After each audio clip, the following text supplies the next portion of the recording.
position qui a été celle du Premier ministre d'un référendum qui reste conforme à l'accord de Nouméa et conforme à l'exigence de clarté qu'on doit avoir dans ce type de consultation.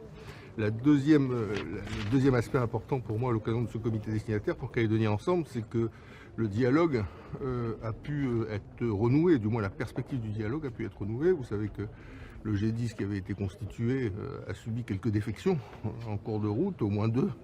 Ça l'a pas empêché de continuer à travailler. Nous avons même rédigé une charte des valeurs qui nous a demandé une trentaine d'heures. Nous l'avons adressée au Premier ministre.